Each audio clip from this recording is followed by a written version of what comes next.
Ladies and gentlemen, how you doing? Today is a special show. I got a special guest. This lady is amazing. I'm telling you, when I first looked at her on BET, on Trap Queens, American Gangster, I was like, this can't be true. You know what I'm saying? I said, she just did a whole lot, you know. So this is Big Gucci, not Lil Gucci. This Big Fendi, not Lil Fendi. This ain't the Hugo, this is the Benzo. This is big as it get. I got a special guest. We call her the Queen of the South, and let her introduce herself. How you doing? I'm Perrion Roberts, and I'm happy to be here. I want to know, what's your favorite song? My favorite song is by Webby, Independent. So, you know, Boosie, my man, you know, Boosie is one of the individuals that's a part of my literary agency, Yes. the Hop Fraternity Literary Agency. He's also a part of the documentary doing the making of the autobiography of a celebrity, which I'm honored to let the people know that Miss Perrion Roberts has joined on with us with the entire project. We're going to be working on her book with the literary agency, and we're also going to have her in the documentary, the docu-series. So stay tuned. So where do we start? So let's say, so I didn't watch a lot of interviews on you. I watched the documentary. So here we like to start at the inception. So okay, what do life looks like for you as, let's say, from 10 on up? Okay, 10 on up. Life in Huntsville was, at that time, that was like in the 70s. And we still in Huntsville had like the KKK rioting downtown and holding rallies a lot. But it that never affected me as growing up. You know, I started out, I was going to Catholic school. And so I never know race. You know, I never was affected by prejudice or, you know, anything like that. So I never knew that growing up. But in my home, you know, I grew up with my father would abuse my mother. And so I dealt with that. And mostly how I dealt with that, I would draw a lot. I would be in my room by myself. And, you know, I would keep to myself. I would draw to try not to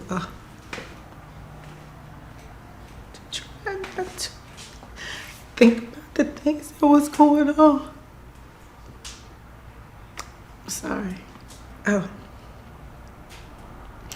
My mama endured a lot. She took a lot off of my father. My father never beat us.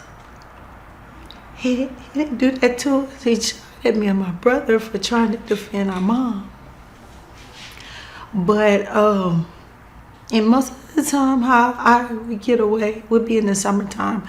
I would actually come here. I had an aunt, my mother's sister lived here, and I would spend all my summers here. And so that was my release. And I never thought that it affected me about the things that he was doing. You know, my dad was a street person too. He was in the military, but he was also a street person. He, you know, gambled, and he was a pool shark. But he also was his own contractor for brick mason. He was a brick mason. Right. And my father was the foreman that actually built the Civic Center. My mother worked for the government, and so my mom, I never could, as a child, we couldn't go outside, out the driveway. You know, the line that go over the little hump going into the driveway, that's as far as we could go, was to that line. And so, you know, when I did get older and was able to get out, and as they say, you know, you go wild, you know, because, you know, I was caged in, but I was caged in. Because I just want to say this for full disclosure. My father was very abusive too. You know, he pistol with my mom. You know, he beat all us with extension cords. You know, he was also a pool shark. He also was a mason. It's like, and we actually born in the same year. So I'm like, what the hell was going on with these country niggas? My daddy from Mississippi. You know, go ahead. I just Right. You know, that's crazy. But yeah, from 10 up, that was like every Friday. Every Friday we could expect that. Mm-hmm. Monday through Thursday, house calm. Mm-hmm. But Friday, that's when everything. The abuse started. Yep. And then my dad would leave, and he wouldn't come back until Sunday. You know, most of the time. Sometimes he might come back on Saturday. My father even got shot before, and but I don't know. We dealt with a lot. We seen a lot. My mother actually started retaliating later. She would pack us up in the car, and we would ride around all night looking for my dad. And one night she found him, and he was in one of the projects. So he came out the house about 5 o'clock in the morning, and she jumped out the car, and she said, Curtis called his name. And when he looked around, she had went by her a little pistol, a 38, and she shot at him. And so he ran back in the house. And so then we left and we went back home. And then when he came, they fought. So it was just like back and forth. I see, you know, just a lot. You know, our mother used to yell at us all the time, and that was probably because of how my dad treated her or whatever. And so that's why I don't like nobody to yell at me. I don't argue because I get real angry. I just don't like it. And so when I got older, yeah, I would go. I would leave, you know, and venture out. Try to, anyways, and but I would so get in trouble. So I did my homework. So I heard you did a little modeling too, as you got. Yes, that was my escape too. I love the runway. I love modeling. That was another thing that I could escape and be, you know, who I want to be, you know, without ridicule or anything. So I started at 9. I started with Sears, and then J.C. Penney's, and then I got hired on with Parisian's Team Board. And I did that. And then I started doing pageants. And so I would win. Black girls wasn't into pageants at that time. And but I would win over, you know, the white girls all the time. I didn't really stop modeling until I was 45, 42, 45, wow. Somewhere in there. That's amazing. And so I did that. Black don't crack, huh? That's what they say. So, and then I heard you went to Alabama. Was it A&M? A&M. Yeah, so I went to. How was that like going to college and, you know, I mean, so I guess your father being abusive, right? They say 9 times out of 10, we usually pick people, you know, either like our mother, like our father. So, I mean, going into college and being a model and everything, being beautiful, obviously. Did you yourself encounter any abusive relationships? Well, he started out like he tried to. That was Champ when we got together, but no, nobody before that. Because my mom didn't let me date or do anything. So Champ, he hit me one day, and what happened was we were riding down the street and a guy spoke to me. You know, you just driving, somebody spoke. So I turned up a carton of orange juice and he hit me in the face with it. And my mom always said you can drown on a teaspoon of water. So that, and I can't swim, so that's all read through my mind. And so he did that. And by the time we made it to his mom's house, I just went up under the seat and I pulled the gun and I shot at him going into his mama's house. You got that from your mama, huh? You get it from your mama. Get it from my mama. And so he ran and had these 2 little steps and I tripped over the steps, and my tooth went in my lip. So that's how I got the scar on my lip, was from that. And you know, you tough, you don't go to the hospital and nothing, you know. So I actually kept a washcloth over my mouth for about 2 or 3 months. And if I would have got stitches, you probably would never know. But so what kind of student was you? I was a straight A student, and I made a B, and that discouraged me. And so I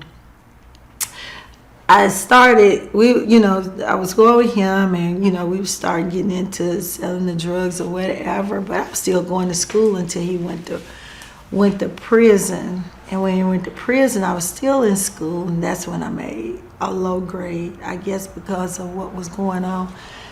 And so I just couldn't fathom making a B, so I just dropped out. Heard you say selling drugs. I'm appalled. You sold drugs? So I sold drugs. That's sad, way, right? So watching the BET special and listening to your interviews. So when did the drug selling actually start? Because I know people don't just start selling drugs. It have to be No, it was build up. Yeah. So I mean, what was is that a need because you wanted more fashion? You wanted more jewelry? How did it start? No, it wasn't none of that, because Champ and his cousin, they used to steal all the time. So they would go in jewelry stores and steal jewelry. They would, you know, and all of that.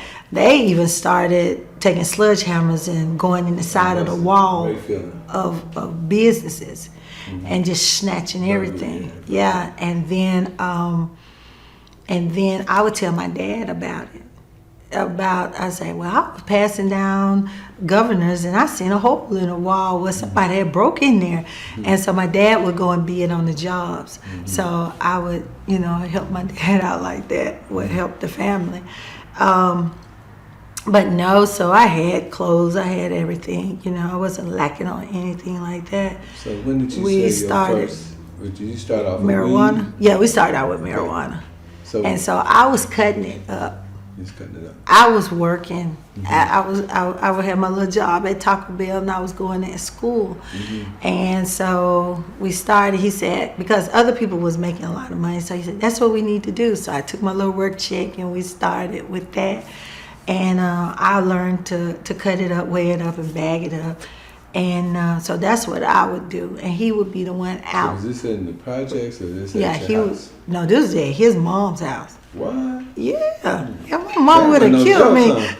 Yeah, my mom would have killed me. Man, my mama was so sweet at my mama's house. I'd be mad in hell somewhere. No, his mom, they loved him. They worshiped him, you know. Yeah. No, that was his house. My mom would have killed me dead. So you started off with nickels and dimes? Nickels and dimes. So like, how many, like what you was getting at one time? Like an ounce of weed or something? We started with, no, we didn't start with an ounce. We didn't have enough money to start with an ounce. We started with about a quarter. And then we lost. So y'all sold joints first, or y'all sold bags? No, it's backed it up into you know, I sold nickels weed and when I was in dimes. high school, Yeah, right? we ain't never sell the joints. Yeah, you know that's the thing. You remember that? You I remember that. Yeah, because they used to have the little roller. They came out with the roller. So we did that too, but not as much. We just did the nickels and the dimes, and we lost. You know, when we first got started. It wasn't easy, so we lost, and then I had to take my check from school, and you know, so we can get a little more. So we got up to like an ounce, then an ounce and a half, then 2, and then we just built up till we got to a pound. And then after that, when you got your first pound, you thought you was rolling. Huh? No, we were rolling. Yeah, I was balling, huh? Balling then. He bought a suicide Lincoln. Oh, okay. And I was really balling. With the white walls, and and I had a new Camaro. And so we was doing really good. So was you actually selling drugs, or you was just bagging it? Oh, at that time I was just bagging and cutting it up. I didn't sell like hand-to-hand sell until he went to prison. So when he went to prison, so you and Champ, y'all hustling, y'all went from quarter ounce to ounce, from ounce to a pound to probably 10-20 pounds, assume. And then all of a sudden Champ go to jail. Well, it went all of a sudden. He shot a dude. So he shot a dude. Yeah, they got into an argument at the club. I don't know what it was about, but anyway, he shot him, and they gave him 10 years. So he had to go to prison. So you was accustomed to a certain lifestyle, so you just couldn't quit. You had to take it to the next level. Well, we had money on the street. Okay. And so somebody had to go and get it, and somebody had to keep it going. Didn't nobody else know how to do it. You know, he had younger brothers or whatever, but nobody sold drugs with him. And so, so then that's when I went to the streets to try to get the money, and then some people gave me the money. They gave you money? Yeah, they paid me. Not pay you? And yeah, it was one. He thought he wasn't gonna pay. He thought he wasn't gonna pay me, but he paid me quick. I shot him in the leg. You shot him in the leg? So you trying to set an example, huh? Yeah, because see, at the time back then, if you shot a person below the belt, that's just a misdemeanor. That was just like a traffic ticket. But if you shot somebody above the belt, then they got attempted murder. Just for a pistol now. Yeah, it's funny how times change. Yeah. I just want to, because I'm trying to follow you in that era, because I come from that era. Because at 16, I was driving Cadillacs, and everybody had Perrions, and everybody had, it was like a nightlife. Everybody went to the after. Did y'all have that nightlife? We had a club called the After Dark, and that was, and then the older people went to the Elks or whatever, but nothing like Chicago. No. Oh, no. So it's kind of like with nobody wearing furs. Yeah, they wasn't doing all of that. Okay. I had them, but most people didn't, and that's just because my grandfather's sisters, that's what they wore. What I'm saying? My grandmother. So I had them. It wasn't that I would wear them because wasn't nobody else wearing them. But I go to church or something. Okay, so you collect the money. And one dude didn't want to pay you, so you shot him in the leg. And then, so at that point, I'm sure your hustle must have skyrocketed from then, right? No. We was still at the level, we was making about $10,000 a week. And so it was still about average when he left, you know what I'm saying? Because people started paying me, and then, just certain ones I would trust. And so it just kind of stayed steady. And so I decided I was done. I didn't want to sell weed no more. It's bulky and it's easy to get caught with. And so I just said, I'm going to go back to school. And so I went back to A&M. And so while I was in school, I ran across a friend, well, actually it was Champ's cousin. And he said he had it going on in the project, selling cocaine. And I'm like, dude, you ain't much older from when I was taking you around stealing. I used to take them stealing, but they had to give me half of what they stole. And so I was like, you don't sell no cocaine. I don't believe that. And so he said, yes, I am. I got it going on. You need to come out there. And I can show you can make a lot of money. So one day I said, oh, my money is getting kind of low. And so I said, let me go out here and see what they're talking about. I went out there and he showed me. He showed me how to take the powder and put it in bindles and everything. Because I'd never seen cocaine other than in a book. Powder. This is before the crack epidemic. This is before the crack epidemic, yeah. So what was your first bag? What you get, like a quarter ounce? I got a quarter ounce. I started with that and I lost because I didn't have no customers. So my stuff sweated, because you get, the first time I got an ounce, my man front me an ounce, and he had so much work, and I was like, man, I don't know what to do with this shit. So he gave me an ounce, I gave it to one of my family members, and they smoked it up. You know what I'm saying? And so I owed this man some money, and I was like, oh shit. I said, I ain't selling no drugs. And then next time somebody gave it to you. The Cuban, remember the Cuban? He gave me half a key, and I was messing with this chick named Patricia, and so she helped me get rid of it. this time I ain't get nobody shit. I can give a crackhead credit. You know what I'm saying? Exactly. So, but you said you just fuck yours up on some other shit, huh? No, in mail, you know how it was sweat in the paper? Yeah. Yeah, it sweated away. I lost some shit like that. Yeah, and so I lost. I'm like, where my stuff go? They was like, oh yeah, we forgot to tell you, it'll sweat. Okay, so now I lost that. So now I gotta hustle up and work harder so I could get some more money so I could cop again. Mm-hmm. So, you know, I lost. I kept losing until I started building up custom. Because people, you know, they used to me selling weed. So was it a lot of people selling? Because like... It wasn't a lot of people selling at that time. There was a lot anyway. of people selling powder back then. Because like in Milwaukee, there was so many niggas selling dope that, you know, it was hard for us to really kind of get our packs off. Because, you know, this dude, you know, we giving out a gram, he giving out a gram and a half. You know, right. You know, it was a lot of competition, especially in Chicago and Milwaukee at that time. So we didn't have a lot of competition. That's why you blew up so big, right? Yeah, because the competition, like one of the dudes, he got busted. He was the one supplying all the projects and stuff, you know, and all the little guys and stuff. And when he got busted, then, you know, it wasn't nobody big. And so a lot of my hookup came from Birmingham. Because wouldn't nobody sell me no So was you selling weight or you selling grams? At first I started out selling 20s. 20s? In 20 worth of powder, 20s and stuff. I didn't. So a lot of old heads that was blowing the shit.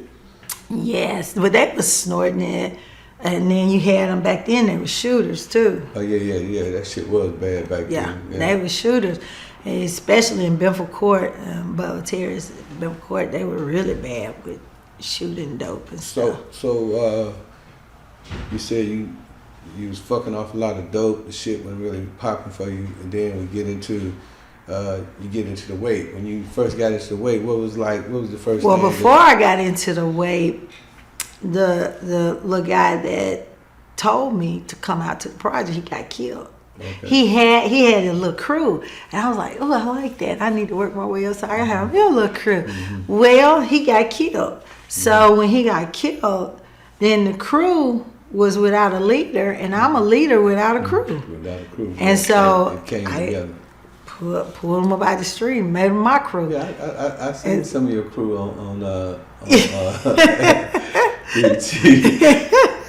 So I guess what I'm trying to get at, Miss Perrion. When did I start selling crack? Not when you started selling crack, because you know, like I said, I hustled too, right? Back in the day. So, you know what I'm saying? After I got over that ball, you know, it seemed like I stayed on the ball for a long time. You know, I thought I was doing something. I come back and niggas be like, woo, woo. I'm like, I'm a little young nigga and shit. You know, I thought I was doing something. Then I finally, you know, got to that ounce and shit. You know what I'm saying? So, when you got to the ounce, I mean, you know. When I got to the ounce, I was selling powder. And but I didn't ever sell ounces. I just break an ounce down and sell it like that. And then a guy, a friend of mine, he had been to Chicago when crack came out. Mm-hmm. And so he came, I don't even go to clubs, just happened to be in there. And he said, Perrion, he said, I'm gonna show you something that's gonna really blow up and you're gonna make a lot of money off of it. So he showed it to me. He said, some rocks. I said, dude, ain't nobody finna buy no rocks, no pebbles from you for no $20 there. Yes, it will, yes, it will. So he gave me $200 worth. And I'm like, who am I gonna give it to? Rock? Yeah, rocks. Okay, pause, let that breathe. So I got to tell a story, right? It's funny because I want to know that you feel the same way I felt at this time, right? So I was selling powder. We was in this apartment building on Kilbourne. So my little homie, he was selling rocks. And I was so used to selling powder, he was trying to get me to sell rocks, and I was like, no, I fuck with that shit. I don't know what that shit is. Did you feel like that? I did the same thing. But I was losing so much money. I was like, what the fuck? I'm like, where all my customers going? And this nigga was moving. I said, oh shit, I got to get into whatever this shit is. And so that's how I started. And I was like, I didn't sell that. I don't know nothing about that, and ain't nobody gonna buy it. That's what I was saying. I said, that's a Chicago thing. That's what they do. We don't do that down here. And next thing I know, they will come there. I was like, oh my God. So I transitioned into into selling crack. I used to charge them $5,000 to cook to it up. cook what? So did you not in the oven, the microwave, everything. I could blow it up. You can blow it up. Lay it down, whatever you wanted. But I was a master chef in cooking. In fact, when I learned chemicals is because my mother taught me the periodic table when I was growing up. So I learned about chemicals and mixing and stuff. And so I never thought I would need to know any of that. And, it came into help. When did you know that this shit was serious and it was lucrative? I mean, what was your first bag when you know this shit is really popping? When I got my first half a key, and I got that from Birmingham, actually. The guy that I got it from, I was selling it so fast because I had so many people. I had all of the projects in Huntsville, so I had a lot of people moving for me, and so I was selling it so fast that the person he was getting it from wanted to meet me, and so we cut him out. I cut him out. You got straight to the point. Yeah, straight to the point, because you're not the one. You know what I'm saying? You too. Yeah. And so, dude, he tried to like me. I was like, I don't mess with the help. You know what I'm saying? Period. I don't care how it go. So, anyways, I would get it from him, and so he started fronting me. Started fronting me a half a key, and then it moved on up to a key, and then I started buying. And I started buying then, but he couldn't keep up. So before we get to the multiple keys, did you break the half a key down in dimes and nicks? 20s. 20s. How much you get off a half a key?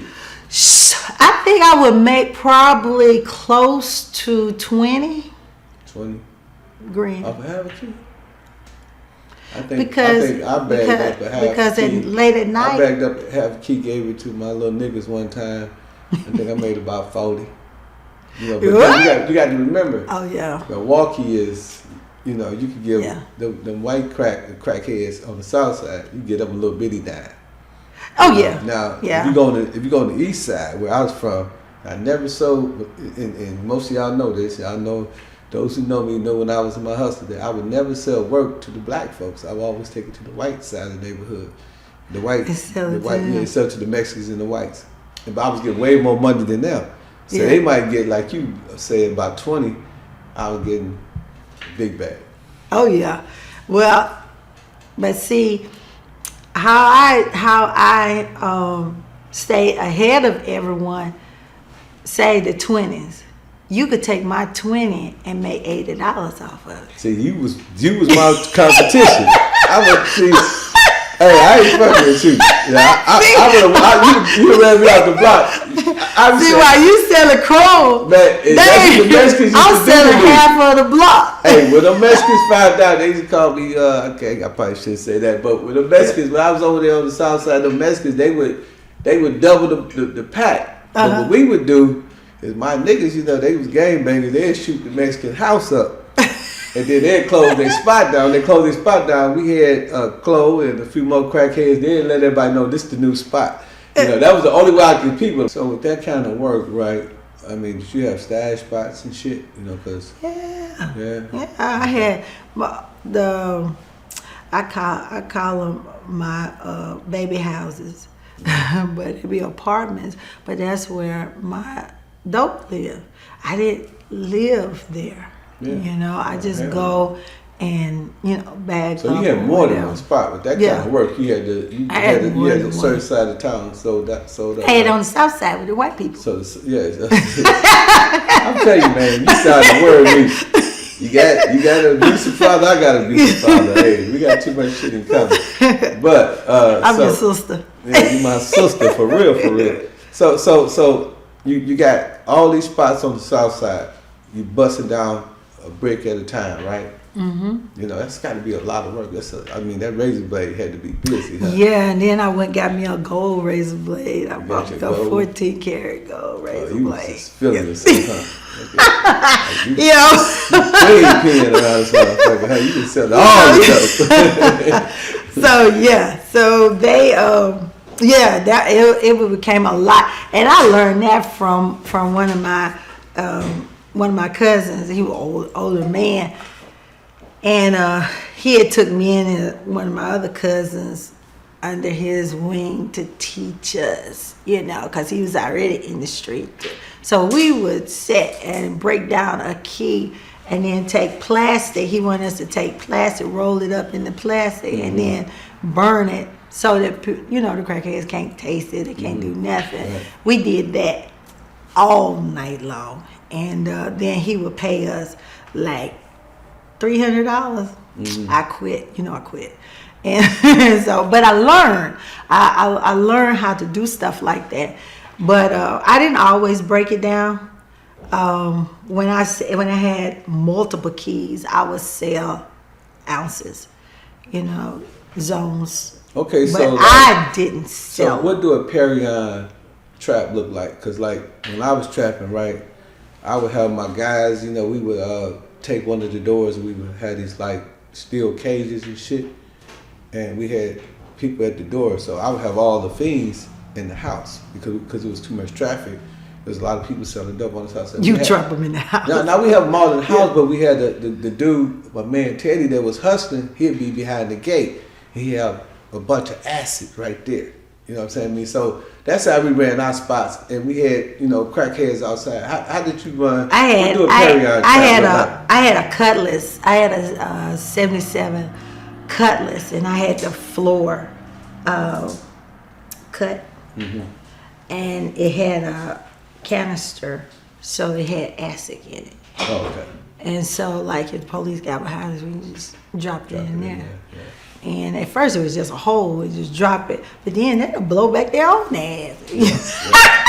So we had to come up with something different. But I didn't never really have to use it like that. But no, we wasn't elaborate like you. But we would have like the iron doors. Like the screen doors be the iron door. We'll take that center part out. I take this center part out, and people come and we just they put the money in.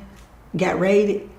Yes, and I had sent my boys. They went to the movies, and I said, "Well, I'm just staying here. I'm so tired. I don't even feel like going home. Cause my home was still with my mama, even though I had other houses, but that's only my safe haven." Right. And I said, "Oh, I don't feel like going nowhere, so I'm gonna just lay here and nap." And this lady, she was really clean and stuff. So I gonna sleep on the couch, and they busted up in there. And, all they got was 0.1 gram. And they gave me 10 years for that. What's so crazy? In the little brief time that I hustled, I never got raided. You know why? I was so paranoid. Because I thought that everybody was going to tell on me. I'm serious. I said, damn, I'm buying dope from this nigga. This nigga buying dope from this nigga. I'm selling to all these people I don't know. Somebody gonna tell on me. I had been to jail already, so I already had a paranoid mentality. But the reason why I never got raided, all I had to see was one detective car, and I shut down. I always did that. Every time I see a police car, just I ain't talking about just riding past. I'm talking about if they laying there, I know they coming to the spot. And every time somebody would go and try to, when you leave a spot, somebody go and try to open up, they go get with the landlord. Yeah. They would get raided 2 or 3 months later. I just knew that these folks had that feeling, was on their business. You know what I'm saying? But for full disclosure, I ain't sold dope in almost 40 years. But the reason why I stopped selling dope is for that very reason. It was too many people connected. And that just made me go even harder. Yeah, you love that. It made me go even harder. I'm like, okay, so I got to change the game up. So now I won't be seen, because I was out there, I was trucking. When I say I was out there with the guys, I was car to car. I was up in the trap houses. I'm hand to hand. I'm outside just like everybody else. Switched up on you, like, well, I had this one thing. He said he gave me some drywall. Maybe had one had a 20, but it was folded, but it connected to the other end was a dot. Okay, so we ran her down, And we used to have it bad about taking balls and busting folks' windows out of their cars and make them stop. And then I didn't have to do nothing. My boys beat her down. So, you know, so she what about on enjoyed the weight? everything. Now I had one of my partners. He never did to me, but he used to get a key, right, and he used to put 2 ounces in the middle of that motherfucker and put the tape on it. And then when they cut it, they do. They tasted it, but it wasn't number gold melon flour. No, it would be real. He'd put a real ounce on there. He was getting niggas for like 30, 40 bands. And he was selling them, and they'd come back. Because the middle ain't nothing. Yeah, because they tested. The tested part would be real cocaine, right? But the surrounding part was some never bullshit. happened to me. But some flour. But a guy that used to buy from me, I took him. He used to sell for me. Then he got himself up, so he started buying from me. So I took him to Birmingham with me. I said, don't come down here without me. I said, because these guys here, they love me just like they do in Huntsville. They protect me better than they do down there. I said, so if you go back without me, they're going to rob you. Well, he thought I was playing because they were friendly with him. But they were friendly because they were trying to win of me. You know, and because he was with me. Right. And so he going to double back. You got jacked. Oh, man, they took his car.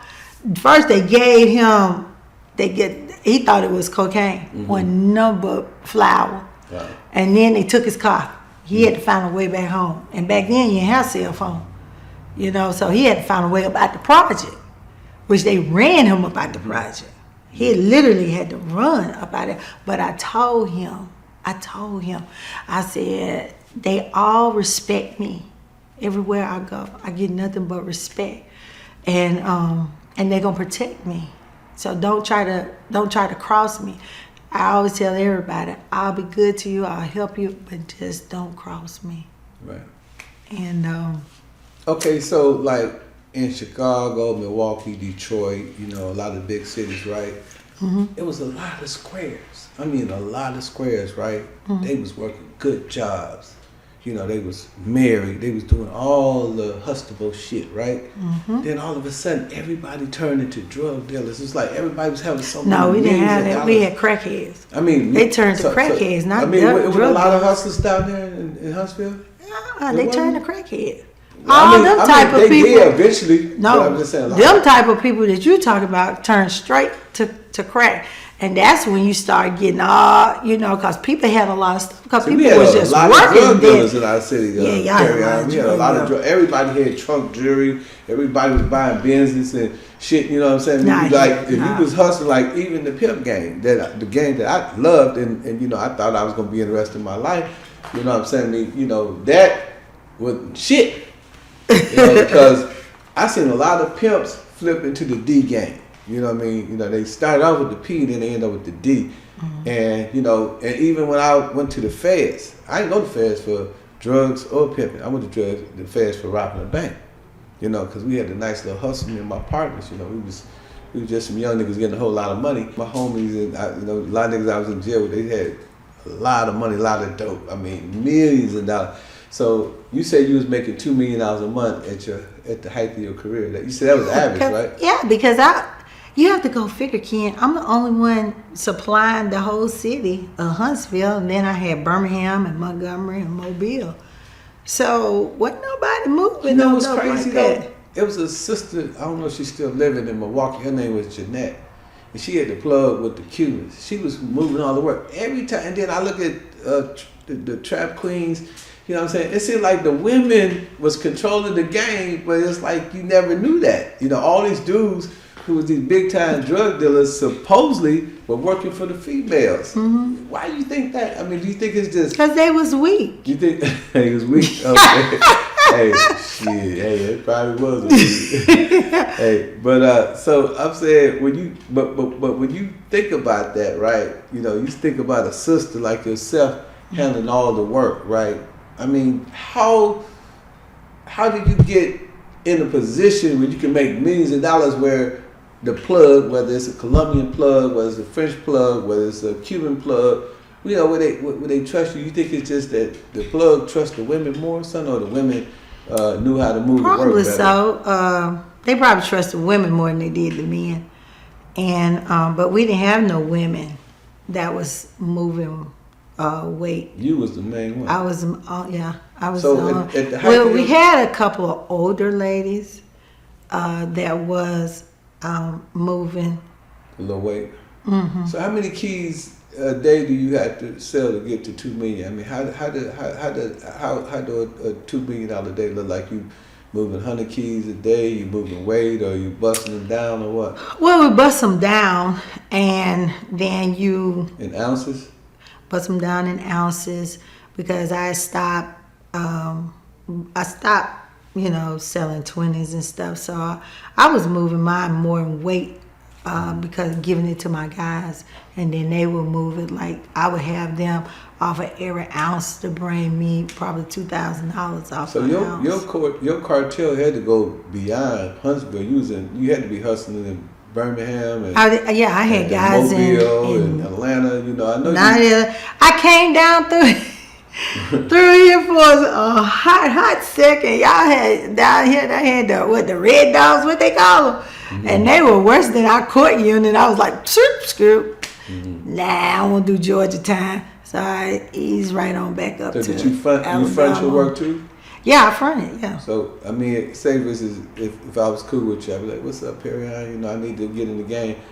You know, you really I fuck with probably me." front you a quarter key. A quarter key, so you had to And work I your give way you up. 2 days. You had to work your way up. Huh? I give you 2 days to give me my money. So I heard that game was kind of tough for you, and that you really didn't have no men. You said you made the man sleep on the floor with the dog. Well, because you can't have a hard. So did you actually make your men sleep on the Yeah. floor with the dog? They couldn't sleep in the bed with you? No, guys, I was That's like cool, you. sis. I was paranoid, like you, Yeah. but I was paranoid to go to sleep around people. Oh, okay. You know, But like you I had was, so much money and yeah, the game is a and cold game. dope, and I already know. Hey, if I ain't had all this dope, would you be hollering at me? Probably, but you know, that but complicated you situation. would, yeah, you would be trying to, you might try to So steal have from any me when I'm man that asleep. you ever made you mess with, you know, as a relationship, did you level them up? Did you know? Did they get the popping when they start fucking with you? Yeah, I had one, and cause So when he got on the top of his game, did he try to, you know, he look stayed. down on you? No, he stayed. He respected the game. Yeah, he stayed. Okay. He loved me to the day he died. And I loved him because we literally connected, and I could teach him, and I didn't have to worry about him taking from me. He would always come. So what did you meet him at? I was in the project about 2:00 in the morning 'cause I was bored. And so I said, man, I'll go out here. My guys, they gone in and whatever, make a little money, you know, to do something. So he had pulled up, and I wasn't even paying no attention. I don't know how I missed him pulling up beside me. And I looked, and he was like, hey, roll the window down. I said, first of all, what are you doing out here? And he said, I come to make some money. Who told you could come make some money? And he said, what you mean? I said, nobody told me that you was going to come out here and make no money. And he said, I didn't know I had to tell. So yeah. Okay. The whole city was my turf. And so I'm like, ain't nobody told me, nobody said nothing about you coming out here making no money. And so he said, oh, he had to be ran by you first. Absolutely. What you mean? And he said, man, I like you. I said, well, I don't like you. And so anyway, he said, well, can I sit in the car with you? I said, I don't know you like that. Can't you roll window down? We talk from the window. And he said, man, you come on, let me, because we were same high school together, but, you know, I was affiliated with him like that. But anyway, he got in the car, we talked, and then that talk led to us being together, all the way at 20s, even though I broke up with him. It was in our 30s. I just got tired. We used to fight, too. We fight like cats and dogs. He wins some, I win some. He black my eyes. I shoot at him, run him over with a car, cut him up, whatever. And And he still loved me. Yeah, He still loved me no matter what, what I did, but he was wrong. So he already know how I was, so he shouldn't have did what he done, and he been okay.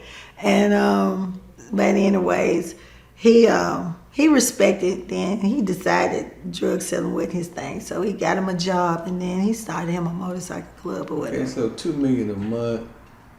That's roughly almost About 20. 30,000, 30 million a year, so about 30 million a year. Close to it, 24 Probably million. about 24. So now that you're having all this money, you're moving all this work, you got all these workers, got your little guy from the project that you met, when you let the window down. So what do Perrion do with all that money? Did you buy some property? Did you buy homes? Did you invest? I mean, because that's the object of the game, right? To get out the game. Yeah, and but I flip the money, didn't. right? Yeah, I didn't. I helped a lot of people. Even though I made a lot of money, I spent a lot of money. I helped a lot of families, especially kids. Pay a lot of lawyer fees. No. Yeah, you didn't get caught. Not to pay no lawyer fees. The only time I really had to pay a real lump sum of money for a lawyer was when I caught a murder case. Don't say that yet. I mean, they know now it's too late. Oh, I was building up to the murder case. Okay, I'm sorry. Now y'all know I got a murderer sitting across from me. I'm not a murderer. Alleged murderer. She beat the case. She didn't. Yeah. Okay, so we invest in. So what type of stuff did you invest in? Like I had fleets of cars. I had cars. I bought my mom's house. I bought houses, and I had places to stay. I had a lot of places, different places. I had a house here, in Georgia, just different places. I started businesses, and then I would pay for a lot of kids' Christmas and stuff throughout Alabama. All the kids that I ran across, families, people that their parents on drugs or whatever. I have an adopted daughter. Her mother gave her to me. So when your father being abusive, and she had brothers and sisters, right? I have 3 brothers. 3 brothers. So what did your mother and your father say when they found out you was hustling and you was this trap queen, the queen of the South? But they ain't know about all that, boy. They just found out I was selling drugs, and my mother and grandmother came to the project to try to get me to leave. And I'm like, I can't leave. I got money on the street. I can't leave. What do you mean? And then I told my mama, I said, I'm not going nowhere. So she left, and she came back with my grandmother. And then my grandmother, all she did was sit in the car and call my name and told me to get in the car, and so I did. And but then I made my way back to the project. So my mom sent my dad at me, and my daddy came out there. Oh my God, he literally scared me because I turned around. I just had threw a ball and bust somebody's window out, right? Of the car. Y'all know him for throwing them balls and busting the window. And so I went to pick up another ball. I turned around and he was in my face. And I hollered. And so my guys came around because they never seen him before. And he said, put his hand in his pocket. He said, you better tell these little MFs they better get back and who I am, because I will shoot them right now. And I said, this is my dad. They disappeared. I didn't know. There wasn't nobody out there. But me and my brother, he said, where's Javon's? I said, right there. He said, so he went and gathered us up. But they didn't like it. So your dad now, your mom now, they didn't know it, but I mean, you was moving a lot of work. So was you dealing with the Colombians, Cubans? Not at that time. Not at that time. That didn't come to like in the 90s. So later what's in the the most 90s. work that you ever bought at one time, like on one transaction? About 100 keys. 100 keys, God damn. But that ain't a lot, really, if you think about it. If you think about the Yeah. drug game, the Yeah, usage it's of not the even a drugs. lot, yeah. Because see, by the time I get 100 keys, they are gone by the time they get to me. So they don't Because I had to last that supply Huntsville, Birmingham, Montgomery, part of Mobile.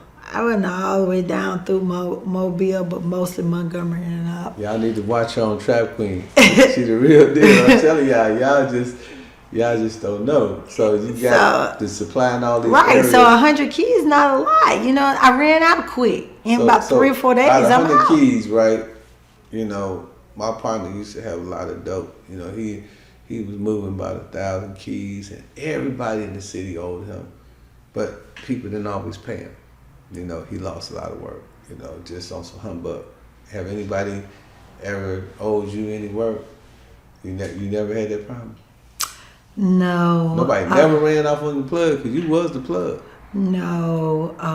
We had a little guy that tried, but he really didn't. He tried to snatch some from one of my boys, and so we went beat up the boy we thought was the boy.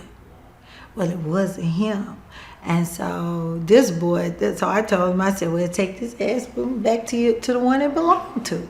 So I was watching the special, right? I don't mean to cut you off. I was watching the special, and the police is on there. They all knew you, and they said they thought they were looking for somebody else, and they said, "Man, I can't believe that it's a woman moving all this work. That's crazy." No. So you kind of was like under the radar for a minute, right? They didn't know all the work in that whole Huntsville, Birmingham area is your work, huh? That's crazy. How did you remain so elusive and so? Because I just stayed out of sight. Out of sight, out of mind. So you didn't wear a big jewelry, you didn't drive cars? Yeah, I had diamonds on top of diamonds. Yeah. Because I mostly used them to fight, you know. And so, yeah, I had a lot of jewelry and stuff. Then I just stopped wearing it because I didn't go to the fights and all that stuff like all the other hustlers that you didn't make all that? No, we could have. That's probably why you didn't get caught. Probably.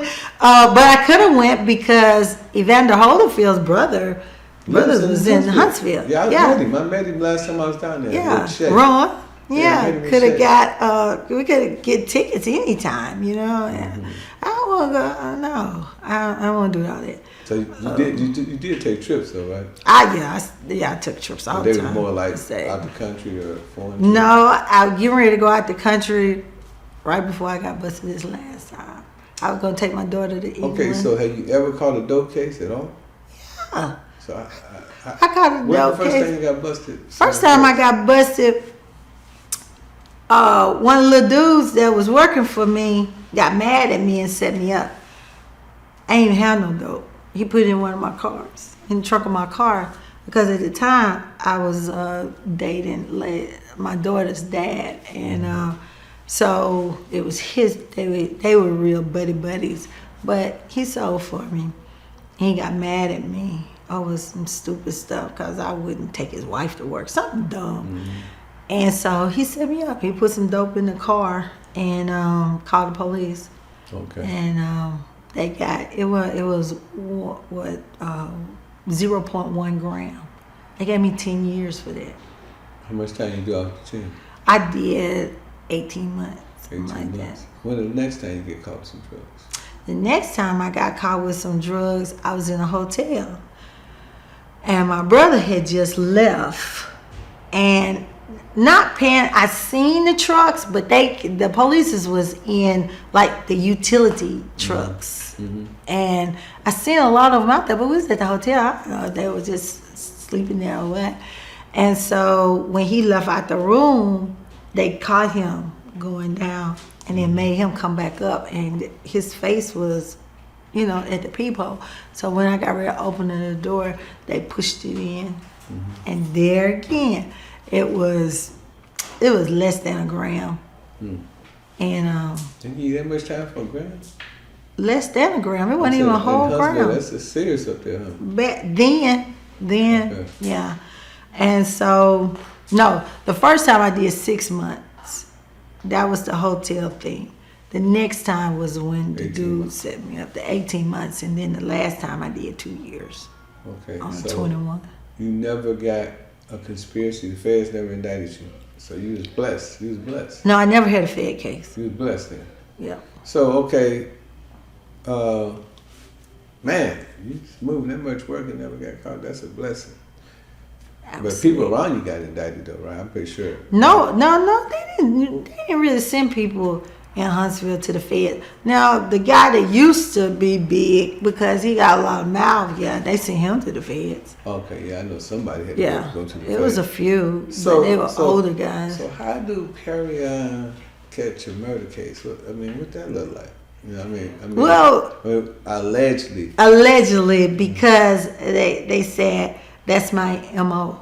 Oh, So my MO got me a murder case. so you was doing a lot of crazy shit throughout your career. Yeah, I go mental. I mental. used to. I don't do it no more. But That's probably how you became the queen of the South. Yeah, one little guy, he was working for me, and he doubled back on me with some people in Birmingham, and so he went and got some product from them. He said he wasn't gonna pay him. We had got to arguing because he had crossed going behind my back, not because he owed me no money or anything. And so they said he was gonna pay him. He said he wasn't gonna pay him. And so when they came to Huntsville, they came to one of my apartments. And so I was getting ready to leave. I was getting ready to go out of town. They came earlier that day, and I said, well, I'm gonna go out of town. So I left. They said they were going to the club. That's what the last conversation we had was. They were going to the club. I didn't know what they were coming to do. But I knew that he owed them money, but I didn't know that they were going to come and do that to him. And they found him, and they, shot him and stuff. Well, they tried to say that I did it. And so this guy, to get Crime Stopping money, he told them that it was me and my crew. So it wasn't just me that got arrested. It's a bunch of them. Yeah, it was a bunch of us and a bunch of my crew members. And they was like, man, we ain't killed nobody. We ain't done that, you know what I'm saying, blah, blah, blah. So every here you got to get us out of there. So I'm still out. They done arrested them. So I'm like hiding out at my dad's and stuff, and until, I get to the attorney and talk to him. And so they let them go.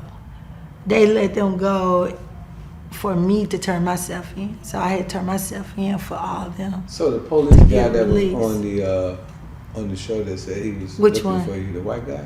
Oh, Izzo. He came from New York. So he was the one that was trying to bust you, right? They had a special task force for you, right? Yep. Yeah, crazy. They did. Then when I had got arrested that last time, they put me in this little room, and they had the board, the board with me, the hierarchy board. So they had me, and then they come down. They had this person, that person, and they had pictures. And so I'm like in there. I was just thinking, and then I looked. I said, "That's me." And I said, "What?" And so then they gonna move me out the room. I said, "No. Where y'all get them pictures from?" And it's like, and I'm like, hi, and I'm trying to think who had those pictures, and I still can't think who had them pictures for them to have them, because somebody had to get busted, to get them. Okay, so my show is about a collection of transitions, and it's like a transmission. You got to switch gears. So when I met you with Shay, you had explained to me that you were running for office, right? Yes, City Council in Huntsville. And that you had been completely expunged, your Yes. record. So can you tell us about the new Perrion, all of the stuff we just heard, moving forward? When did you decide to make that transition and do all the positive things and all the businesses? Because I know you got a rental car company that you got into making, which is the only one in Huntsville, which is going to be at the airport. Can you give us a little synopsis on, how that transition came about? Oh, absolutely. So when I was in prison, and I filed the lawsuits against them, and I won all the lawsuits that I won against the prison. So when I got out, I filed a lawsuit that ex-felons could be able to vote. So we won that in 2017. So I'm the reason that ex-felons can vote in Alabama. Okay. Then in 2015, I received a full pardon. Okay. And when I received a full pardon, then I went back to school. So, and I graduated from South University with a bachelor's in legal studies, law. And so after that, I was inducted in the National Honors of Collegiate Scholars for Law. And then moving forward, just last year, I received an expungement for all of my charges, including the murder case. I'd already got it pardoned, but then I got it expunged. So it's no longer. Tell us about the pardon. How much time you do in jail before you got pardoned? You were supposed to do like 2 years. 30 years, 20 21. years? And They gave so me how did 21 that pardon years. come about? What happened? Well, when I got out, you have to wait in Alabama. No, I'm talking about how you get out of jail. How I got parole. Parole? They I parole made you after parole. 2 years? You must, is it model No. inmate? When I went in Alabama, when you go to prison, they gave me a 21-year sentence. When I went to prison, the parole board sends you your setup while you're in the infirmary. So my setup was for 2 years. And so when the 2 years was up, they granted me parole. Just like that. So you didn't do the charge, right? But they charged you, right? What? So you didn't do the crime. The You 21. said you didn't do the murder, right? You said you No. didn't do it. I never got charged for that. This is something else. The drugs. Oh, the drugs. Yeah, the murder, that was in the 90s. So That you was in did the that. 90s. You Yeah. did that. Okay. They gave, that was expunged. Okay. Well, that was the So judge. How much drugs did they catch you with to do the Dismissed. 21 years? It wasn't but a half a key. Half a key for 21 years? Damn. Because they couldn't catch me. It wasn't about the drugs.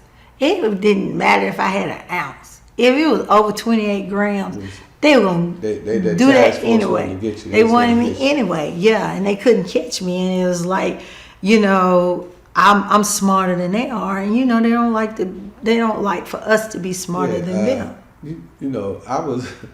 This is some crazy shit, right? So, like I got out the game, the pimp game, right?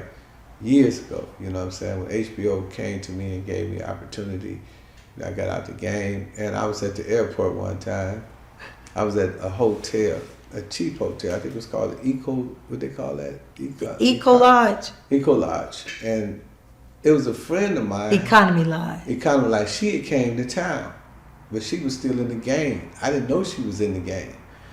So she was like, hey, and, I want to buy some books and stuff like that, So I had a bunch of books and stuff like that. People always hit me up on the internet from the game and they want books. So, I got boxes of books. So I'm in the Maserati, and in the back of the Maserati was the book Pimpology.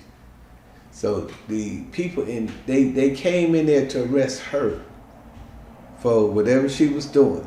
I guess they had a sting operation. They looked in my car and seen Pimpology and seen it was me and gave me a case. But crazy, it's crazy, right? But it was she denied that I had nothing to do with it. But my lawyer, James Turan, he's one of the coldest lawyers in the city, and he used to be a district attorney.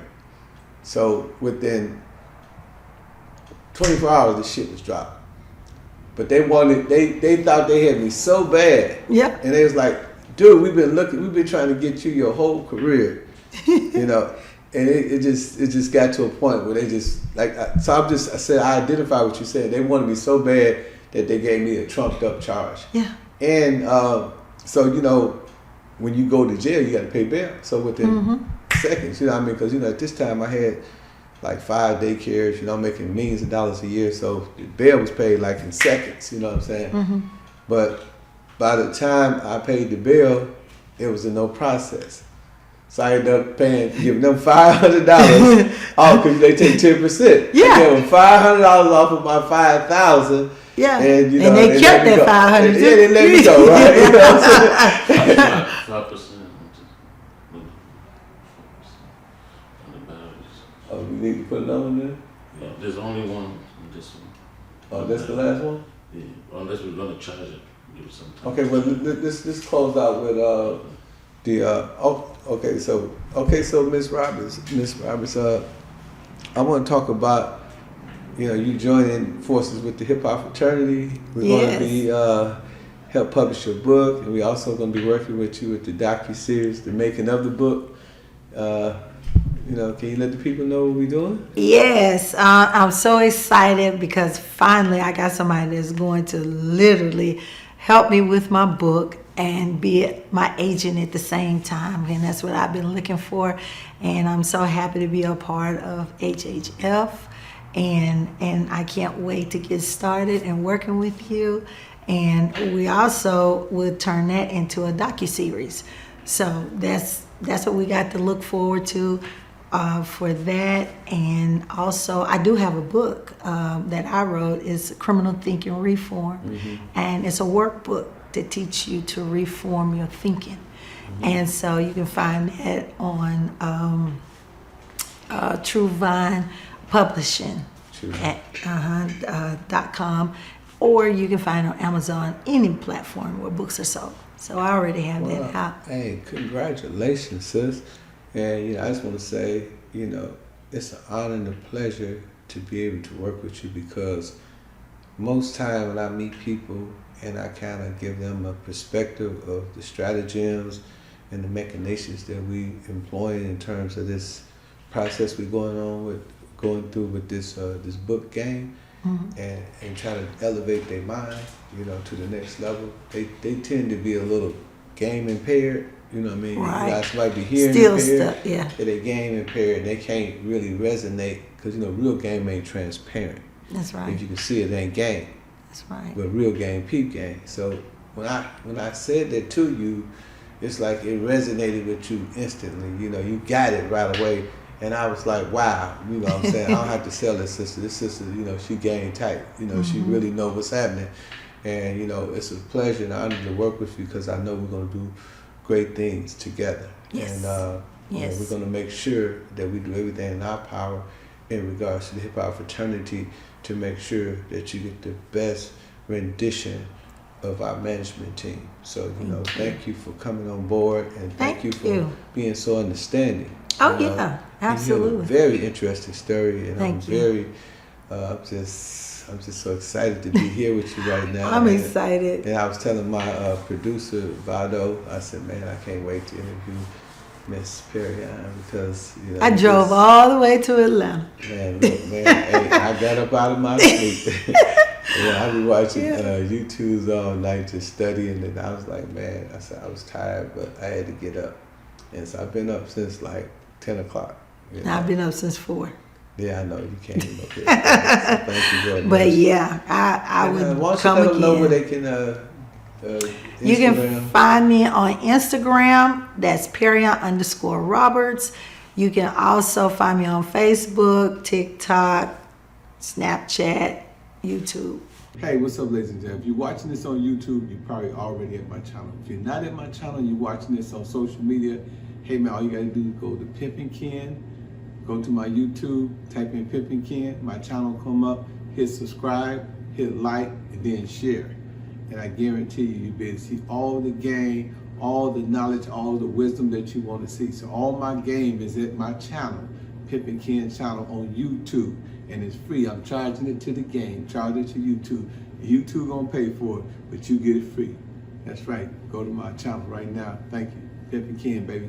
What up, it's Ugly Money CEO, Ugly Money meets you. Listen, April 5th through the 7th, the Ugly Money Music Summit / HHF Ugly Money Awards. Now on the 7th, y'all gotta get y'all tickets because we have an award show. We're gonna be announcing the winner of the Ugly Money Music Summit and also awarding and commemorating and representing for all of the talented people, the legendary people, tons of celebrities in the building. Definitely go to the website to get your tickets today. It's that Ugly Money. What's going on, everybody? This is Carl Thomas, and I accept my award for the Hip Hop Fraternity from my man Pimpin Ken. Absolutely, Kenneth Ivey, one of the greatest to ever do it. Believe it. Hey, what it do is the main man, Young LA, and it's the Hip Hop Fraternity Awards, and I will be performing April 2024. I'm gonna have that stuff on from the head to the floor, so you might want to be there and be square. You already know, Young LA, I accept. This your boy Juba the Great, and look, I accept my award because I'm winning this one for the Hip Hop Fraternity with my dog Pimpin Ken. We go way back, you know what I'm saying? Juba.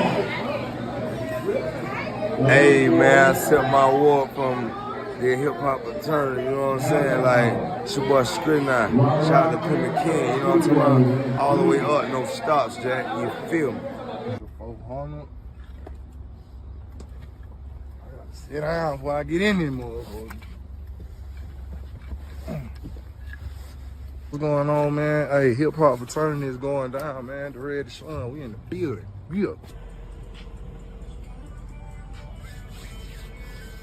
Hey, what's happening? It's your boy, the Red Sean, and I formally accept my nomination for the Hip Hop Fraternity Award. Yeah, this your boy Breadwinner Kane. I will be performing at the Hip Hop Fraternity Awards 2024. Salute to my bro, Pimpin Ken. Yeah. See, Pimpin Ken was in here earlier, and he put the pimp spirit in the air. Give me some gangster shit. Just go get the book when it come out. I'm out. Best book in the country, best-selling book in the country. Period. This book right here, Pimpin Ken laid it on me. My God. Cross the tracks, man. Now let's talk about this book. And Ken is the homie. He a legend. He a legend. I fuck with Ken Steve-O. They came to me with, you know, Simon Schuster. Boss me and you the shot caller. You write a book about somebody, it's about what they've been through.